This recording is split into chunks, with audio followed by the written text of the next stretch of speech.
پہنچنا مطلوب تھا۔ نبی اکرم صلی اللہ علیہ وسلم ہیں، ایک وقت گزرتا ہے مکے میں دعوت و تبلیغ کرتے ہوئے، ذہنوں کو مسخر کرتے ہوئے، دلوں کی دنیا کو بساتے ہوئے، دلیل سے بات کرتے ہوئے، سوالوں کا جواب دیتے ہوئے، اعتراضات کی یورش ڈھال بن کر ان کا مقابلہ کرتے ہوئے اور اپنوں کے درمیان اجنبی اور غیر بنتے ہوئے ایک وقت گزرتا ہے۔ لیکن پھر آپ یہ سوچتے ہیں کہ شاید یہ اہل مکہ یہ تو اس بات کو قبول کرتے ہی نہیں، یہ تو سرے سے انکاری ہیں، مجسم انکاری ہیں، چلو طائف کا رخ کیا جائے۔ حضرت زید رضی اللہ تعالیٰ عنہ آپ کے ہمراہ ہیں اور آپ طائف کا سفر اختیار کرتے ہیں اور بڑی امیدوں کے ساتھ جاتے ہیں، اس توقع کو لے کر جاتے ہیں کہ اہل مکہ تو کفر کے راستے پر جمے ہوئے ہیں، اہل طائف قبول کریں گے، اور کیا عجب کہ اس دعوت کی قبولیت کے نتیجے میں یہ دعوت ریاست بن جائے، یہ دعوت غالب ہو جائے، یہ دعوت سلطنت قرار پائے، یہ دعوت متمکن ہو جائے۔ قال اللہ و قال رسول صرف قال کی حد تک نہ رہے، عمل کی دنیا میں رائج اور رچ بس جائے، ان امیدوں کے ساتھ آپ طائف کا رخ کرتے ہیں۔ اور آپ سب کو یہ بات معلوم ہے کہ صبح سے شام ہوتی، ہر گھر پہ آپ دستک دیتے ہیں، ہر فرد کی دل کی دنیا کو بسانے کی کوشش کرتے ہیں، ہر شخص سے ملتے اور اس بات کو لوگوں کے سامنے پیش کرتے ہیں، لیکن صبح سے شام ہوتی ہے، کوئی نہیں کہ جو دعوت کو قبول کرنے والا۔ طائف میں بھی وہی کہانی اور وہی تاریخ دہرائی جا رہی ہے کہ کوئی نہیں کہ جو آپ کو اپنے دل میں جگہ دینے والا ہو۔ کوئی کہتا ہے کہ اچھا تم کو نبی بنا کر بھیجا ہے، اللہ میاں کو کوئی اور نہیں ملا تھا کہ جس کو نبی بنا کر بھیجتا؟ یعنی کیسے کیسے طنز کرتے ہیں لوگ، طنز کے کیسے کیسے نشتر اور تیر آپ کے اوپر پھینکتے ہیں۔ صبح سے شام ایک تو زخمی دل ہے کہ جس میں یہ طنز کے تیر چبھے ہوئے ہیں، پھر اہل طائف اسی پر بس نہیں کرتے، جب آپ واپس لوٹ رہے ہوتے ہیں تو گلی کے بچوں کو، لچے لفنگوں کو آپ کے پیچھے لگا دیتے ہیں، اتنا پتھراؤ آپ پر ہوتا ہے، اتنی کنکریاں ماری جاتی ہیں کہ جس میں اتھر سے خون رستا ہے، نالین مبارک جوتوں کے اندر خون کھڑا ہو جاتا اور آپ کے پیر اس کے اندر جم جاتے ہیں۔ اس حال میں یعنی دل بھی داغ داغ ہے اور جسم و جان بھی خون سے رس رہا ہے، اس حال کے اندر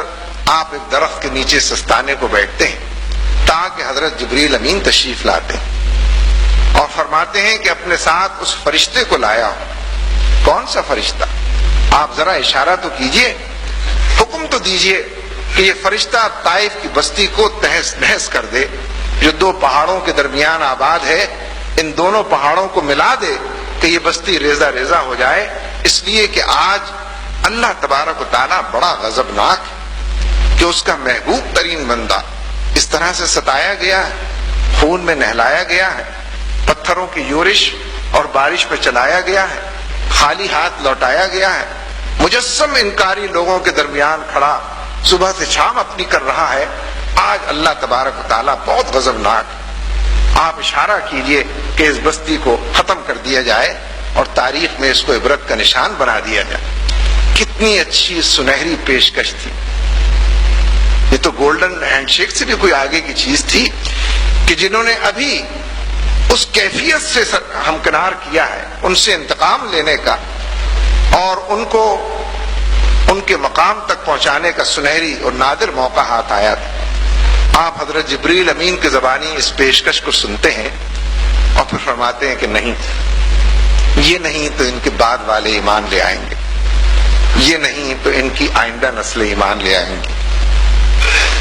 ان کی نسلوں میں کوئی تو ہوگا کہ جو ان راہوں کے اوپر چلے گا۔ تو آج ان کو فنا کے گھاٹ اتار کے مستقبل کے بارے میں کیسے امید، کتنے مشکل جملے ہیں یہ، کیسے یہ زبان سے ادا ہوئے ہوں گے؟ یہ ایسے ڈائلاگز تو نہیں ہے کہ آدمی یاد کر لے اور جب موقع آئے تو فرفر ان کو دہرا دے۔ یہ تو ایک ایسی شخصیت ہی یہ بات کہہ سکتی ہے کہ جو رحمت للعالمین، جس کے دل و دماغ کی دنیا میں انسانوں کی خیر خواہی رچی بسی ہو کہ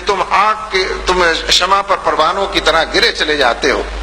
آگ کی طرف بڑھتے چلے جاتے ہو اور میں کمر سے پکڑ پکڑ کر تم کو اس سے نکال رہا ہوں۔ لیکن نبی اکرم صلی اللہ علیہ وسلم حضرت جبریل امین سے تو یہ بات کہتے ہیں اور یہ وہ آخری الفاظ ہیں جو آپ کی زبان مبارک پر جاری ہوتے ہیں، پھر ضبط کا بندھن ٹوٹ جاتا، ضبط کا یارہ نہیں رہتا، پھر سجدے میں گر پڑتے ہیں، پھر اپنے رب سے نامہ پیامہ اور ہم کلامی کا شرف حاصل کرتے ہیں، پھر جو کہنا ہے اس سے کہتے ہیں۔ بندوں سے کیا گلہ کیا جائے، اوروں سے کیا شکوہ شکایت کی جائے، جس نے اس منصب پر معمور کیا، جس نے اس مشن کے لیے تیار کیا اور یہ مشن سپرد کیا ہے، پھر اس سے کہتے ہیں کہ پروردگار تو نے مجھ کو کن کے حوالے کر دیا ہے، یہ تو میری بات ہی نہیں سمجھتے، میری بات کو دل میں جگہ ہی نہیں دیتے،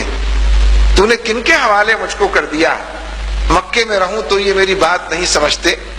طائف آ جاؤں تو یہ میری بات نہیں سمجھتے، صبح سے شام کروں تو یہ میری بات نہیں سمجھتے۔ لیکن پھر اس کے بعد اس گلے اور شکوے کے بعد پھر کہتے وہی ہیں کہ جو ابدیت کی معراج ہے، پھر فرماتے ہیں کہ پروردگار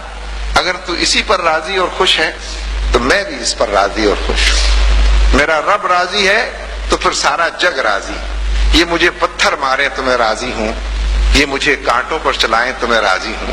یہ مجھے گالیوں سے نوازیں تو میں راضی ہوں، یہ مجھے خون میں نہلائیں تو میں راضی ہوں، یہ میری صبح سے شام کر دیں اور خالی ہاتھ لوٹائیں تو میں راضی ہوں۔ میرا رب اگر اسی پر راضی ہے اور اس کی خوشی اور خوشنودی اسی کے اندر پنہا ہے تو پھر اس کا نبی اور اس